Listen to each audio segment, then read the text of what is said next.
Knock knock, pink ponies, bitch! Alright, so this is a video response to Mad Bad Voodoo, who did a video response to my Why I Hate Condoleezza Rice video. Now, there's, I guess, two things that I want to point out here real fast before we begin. Well, let's point out something else. Mad Bad Voodoo and I are friends, and this is a discussion, so there's no place for the angry words here. There's a difference between passionate words and angry words. So I want to point out two things, and the first being that the notion that that I put forward that all humans have rights was completely ignored, which I don't blame him, because it's pretty hard to refute that fact. I mean, you know, if we go to where are we at now? Afghanistan, right? So we're violating a lot of people's rights there.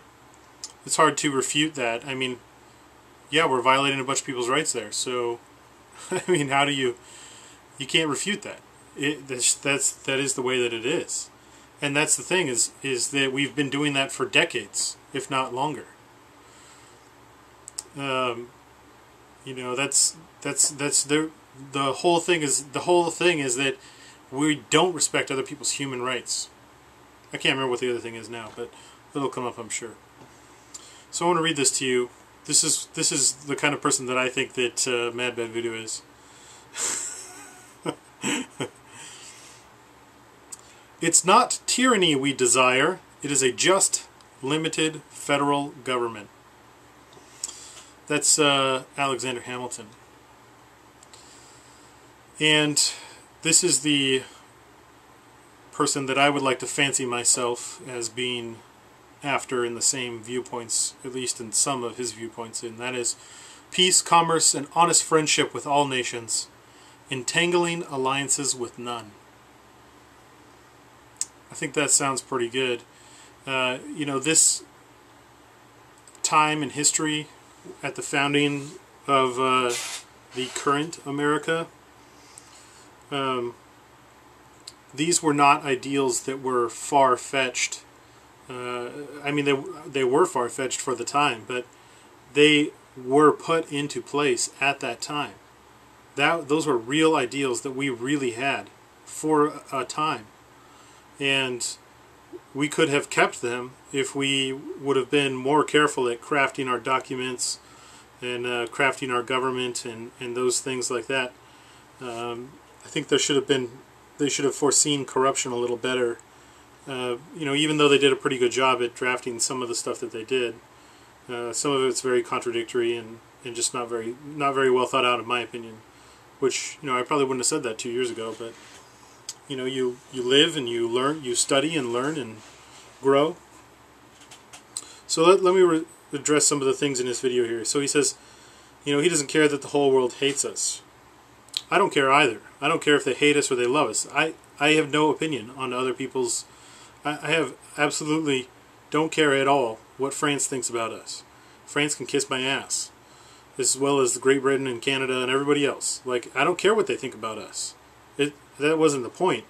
The point was that not necessarily that public opinion matters, but that or the world as the world stage, that their opinion matters, but that they have a bad opinion of us for a reason. And then he says that the whole world respected us. I disagree. The world has I think the world maybe has respected us at times. But the world doesn't respect us, and they haven't for a long, long time. The world fears us. And it is not a good place to be feared. Read Machiavelli. So he says, yeah, you know, we went to the moon, and that was really great and all that. Who cares about going to the moon?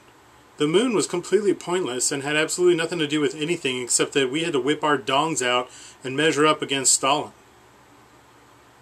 Well, actually, it wasn't Stalin at the time. It was somebody else. Sorry.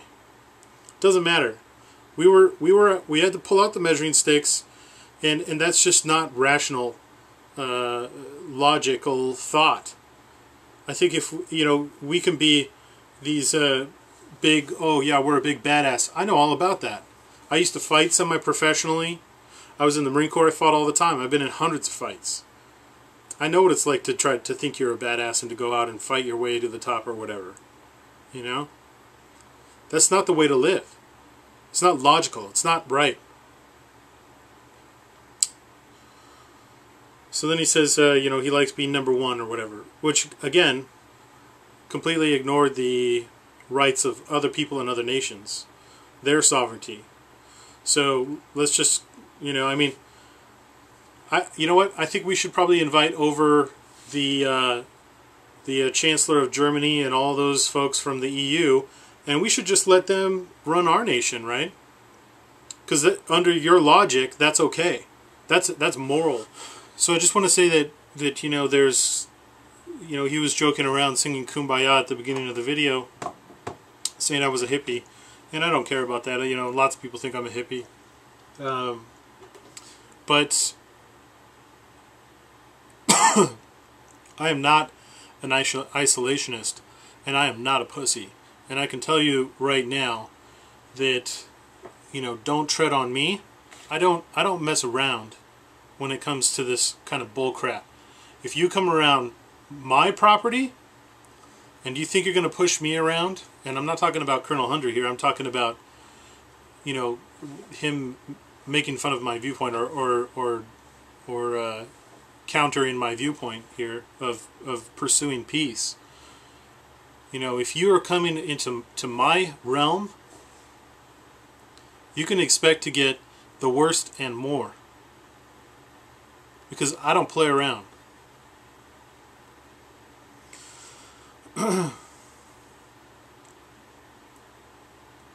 If you notice, most of the guys that you see here on YouTube, and I think they're a good reflection of pretty much most veterans, the guys that have been through the worst shit are almost always the guys who are the ones to seek peace first, because they know the value of peace better than most. I think it's a foolhardy thing to ignore men like General Smedley Butler, who have seen what has happened in this country during his time and saw where we were going in the future. A true warrior and a true freedom-loving, liberty-loving man. Someone who saw the faults in our nation. Someone who saw that we have become the very thing to the world that we threw off in 1776.